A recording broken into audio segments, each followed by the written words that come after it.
12 boys walked into a cave after soccer practice. It was supposed to take an hour. It took 18 days to get them out, and for the first 9 of those days, nobody on Earth knew if they were even still alive. This is the story of the Tham Luang cave rescue, and if you think you already know how it ends, stay with this one anyway. Because the parts that actually saved these boys' lives never made the headlines. On June 23, 2018, 12 members of a junior soccer team called the Wild Boars, ages 11 to 16, finished practice in Chiang Rai, northern Thailand, and decided to do something they'd done before. They rode their bikes to a nearby cave system called Tham Luang Nang Non, left their bicycles at the entrance, and walked inside with their 25-year-old assistant coach, Ekapol Chantawong. It wasn't reckless. They knew the cave. Monsoon season wasn't supposed to start for weeks. The rain didn't wait for the schedule. A sudden early downpour hit the mountainside above them, and water began pouring into the cave's entrance passages faster than anyone inside could have anticipated. Somewhere deep in that darkness, 13 people realized the way out was disappearing behind them. Here's where it gets worse. Nobody outside the cave knew any of this was happening yet. Later that evening, a worried parent called the team's head coach, Naparet Kantawang. He hadn't heard from the boys either. He started calling. No answer, no answer, no answer. Finally, he reached a 13-year-old team member who hadn't gone into the cave that day, and the boy told him exactly where the rest of the team had gone. Kantawang drove straight there. What he found waiting for him at the entrance told him everything he needed to know before he even stepped inside. Bicycles, still lined up neatly along the railing, bags, shoes, and water, steadily rising, already flowing into the passage where 13 people had walked in hours earlier and never walked back out. He called for help immediately. Within hours, this quiet mountainside in northern Thailand became the center of one of the most closely watched rescue operations in modern history. Now, picture the scale of what rescuers were actually facing, because this is the detail most people miss when they hear this story after the fact. Tham Luang isn't a small cave. It's one of the longest cave systems in Thailand, stretching over 6 miles into the mountain, a maze of narrow passages, sudden drops, and chambers that shift completely depending on water levels. Divers who eventually entered it described visibility of 0. Not low visibility, 0. As one rescuer put it afterward, it's an underwater labyrinth with no light, and even with a light, you can't see what you're holding onto anyway. Think about what that actually means for a moment. Imagine swimming through a flooded tunnel you cannot see. Your only guide is a thin rope tied behind you. On not knowing if the passage ahead widens or narrows, not knowing if it's 3 feet tall or 30, not knowing if the current will suddenly reverse and pin you against solid rock. Now imagine doing that for hours, searching for children you don't know are alive or dead, in water cold enough to steal your strength and dark enough to steal your sense of direction within seconds of losing that rope. That's not an exaggeration for effect. That's a literal, accurate description of what the search for these 13 people actually required. Every single day this operation continued. Meanwhile, above ground, the world was watching. Thousands of volunteers, engineers, and journalists descended on that small stretch of Thai jungle within days, drawn by a story that had, almost overnight, become one of the most closely followed news events on the planet. Parents of the trapped boys held vigil at the cave entrance, refusing to leave, watching every rescuer who emerged, searching each exhausted face for any flicker of news. Monks arrived to pray.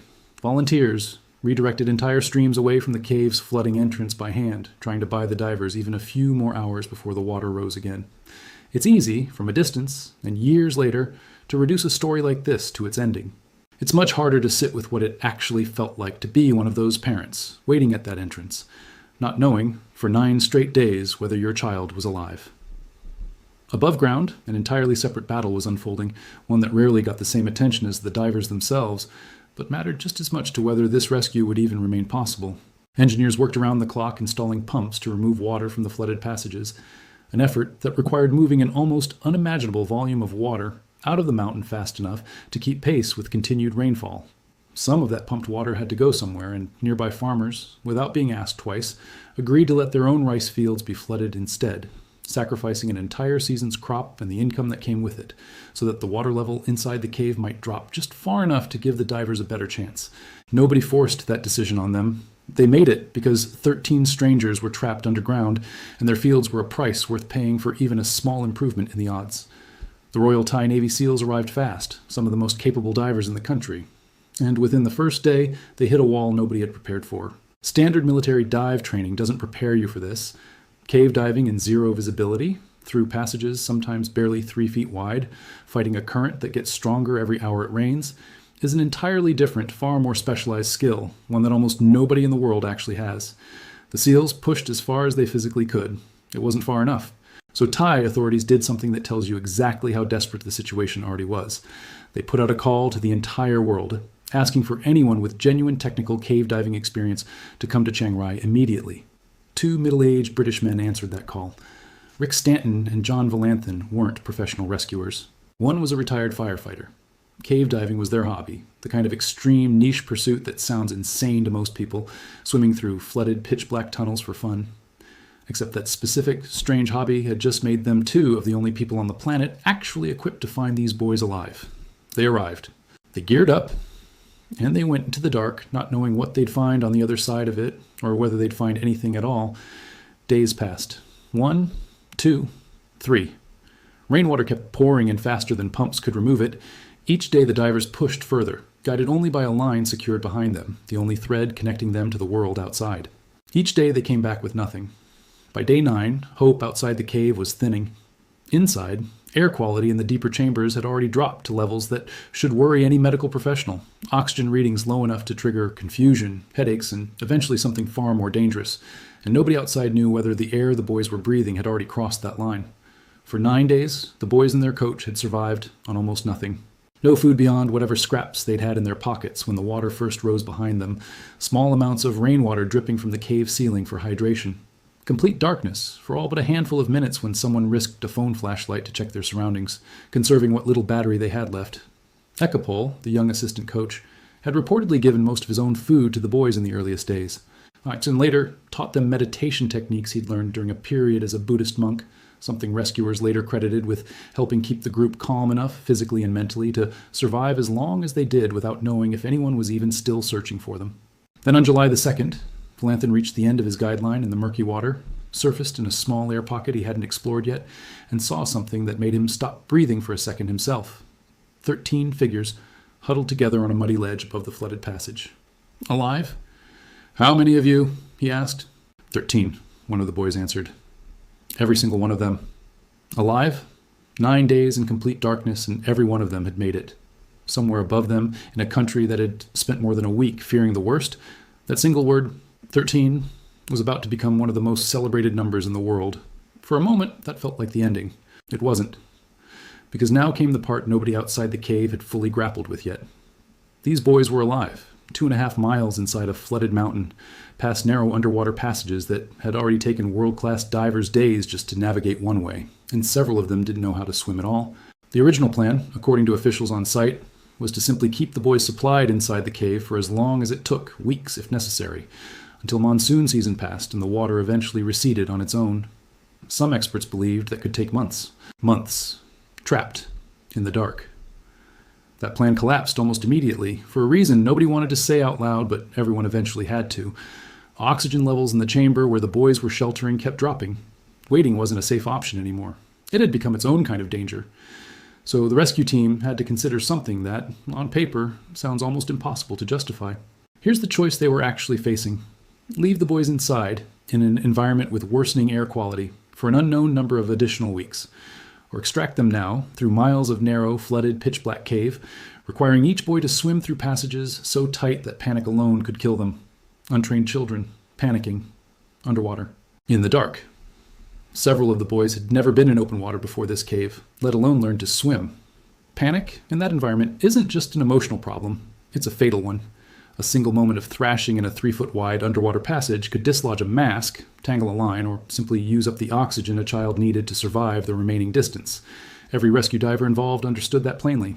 The single greatest threat to these boys wasn't the water itself. It was the very human, understandable fear any child would feel being pulled through a flooded tunnel in total darkness, and what that fear could cause them to do in a space with no room left for mistakes.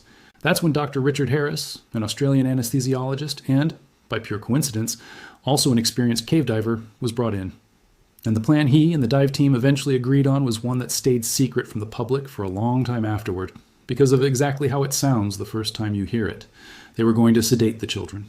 Each boy would be given ketamine, enough to keep him unconscious and calm through nearly 3 hours of the most dangerous swim of his life, then guided through the flooded passages by a single diver, essentially carrying a sleeping child through darkness and rushing water, for miles, with no way to check on him until they surfaced. Read that again. An unconscious child, underwater, for 3 hours. with one diver responsible for keeping him breathing, keeping him moving, and getting him through gaps barely wide enough for an adult body to fit through at all. One of the rescue divers later summarized the choice they were facing in the starkest possible terms. Leave them to die slowly, or sedate them and risk killing them trying to get them out. There was no good option left.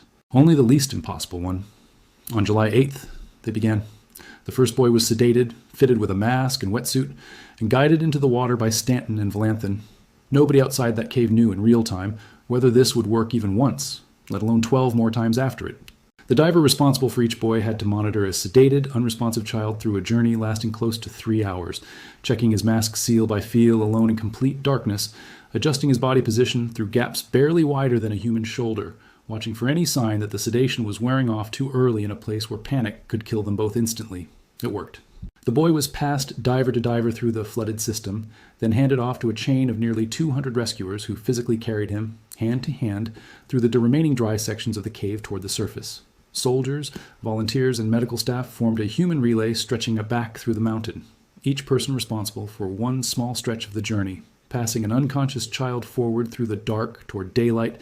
None of them could yet be certain he'd ever see again.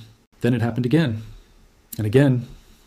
Over 3 separate days, July 8th, 9th, and 10th, the operation repeated, each extraction carrying the same impossible risk, each one requiring absolute precision from a team of volunteers who had, in most cases, never worked together before this specific crisis pulled them into the same mountain.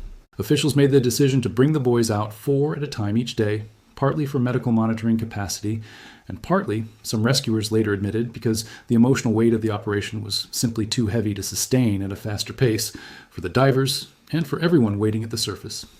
Each day ended the same way outside the cave entrance. Ambulances arriving, a crowd holding its breath. And then, finally, the news that 4 more boys were out. Alive, breathing on their own, blinking against sunlight they hadn't seen in over 2 weeks.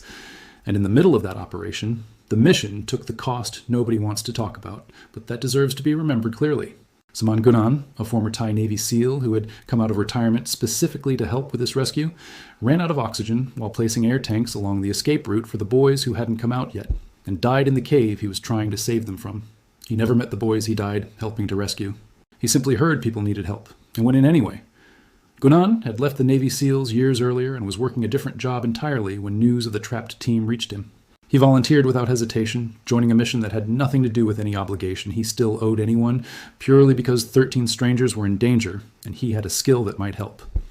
He spent his final hours doing the quiet, unglamorous work that made every later extraction possible, ferrying oxygen tanks through the same flooded passages the boys would eventually be carried through, work that almost never makes it into the version of this story people remember, but without which none of the later rescues could have happened at all. His death, partway through an operation that had already captured the attention of the entire world, was a stark, sobering reminder to everyone involved of exactly how real the risk still was, even as the mission moved toward what would eventually become a triumphant ending. Thailand later honored him as a national hero, and his name is still spoken alongside the boys he never lived to see rescued, a permanent reminder that this story's happy ending was built in part on a sacrifice that wasn't guaranteed to be worth it when he made the choice to go in. By July 10th, 18 days after this began, all 12 boys and their coach were out. Every single one of them is alive. The world watched footage of exhausted children blinking into daylight for the first time in over 2 weeks, and it's genuinely hard, even now, to watch that footage without feeling something in your chest tighten. In the years that followed, the boys became national symbols of survival. Several were invited to travel internationally, met with world leaders, and were the subject of 2 separate major film productions. Ron Howard's dramatized feature and a documentary built directly from footage shot during the rescue itself, each one introducing this story to millions of people who hadn't followed it in real time back in 2018. For a while, it seemed like the story had reached its natural, complete ending. Impossible odds, extraordinary human effort, and 13 lives saved against every reasonable expectation. But here's the part of this story that rarely gets told alongside the celebration, and it's worth sitting with before we end this. Years later, in 2023, Dwangpech Promthep, the team's captain, the same boy who had been among those 13 huddled figures on that muddy ledge, died suddenly while studying at a soccer academy in the United Kingdom at just 17 years old. He had survived 9 days trapped in absolute darkness, survived a sedated underwater journey through one of the most dangerous rescue operations ever attempted, and lived to tell that story to the entire world, becoming one of its most recognizable faces in the process. And then, years later, in an ordinary dorm room, thousands of miles from that cave, his story ended anyway, for reasons that had nothing to do with the darkness he'd already survived once. That's the part that stays with you. Not because it undoes anything about what those divers, those SEALs, that anesthesiologist, and that chain of 200 strangers accomplished inside that mountain. It doesn't. What happened in Tham Luang remains one of the most extraordinary rescue operations in modern history, a genuine, real example of what human beings are capable of when they choose to show up for people they've never met, at real risk to themselves, simply because someone needed help. But it's also a reminder that survival isn't the end of anyone's story. It's just the part that gets remembered, the part that makes it into the headline and the documentary and the feature film. Life kept happening to those boys afterward, the way it does to all of us, unpredictable and unguaranteed.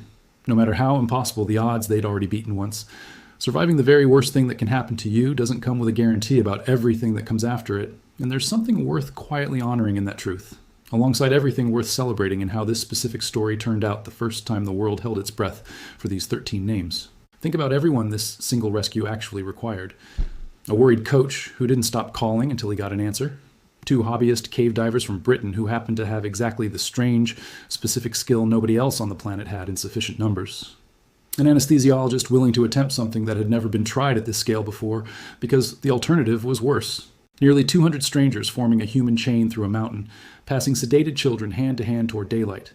A former SEAL who came out of retirement for people he'd never meet and paid for that choice with his life. None of them had to be there. Every one of them chose to be at real personal risk because 13 people they'd mostly never met were trapped in the dark and needed help getting out. That's really what this story is about, underneath the tension and the darkness and the impossible odds. Not one hero, dozens of them, most of whom the world will never learn the names of, each one doing one small essential part of something none of them could have pulled off alone. So here's what we want to ask you directly. If you were on that dive team, knowing the risk, knowing it might not work, would you have made the same choice they did? Tell us in the comments. We read every single one. And if this story moved you the way it moved us telling it, stay with us, because next time we're going somewhere just as unforgettable. Until then, take care of the people around you, because you genuinely never know which ordinary day is about to become the one that changes everything.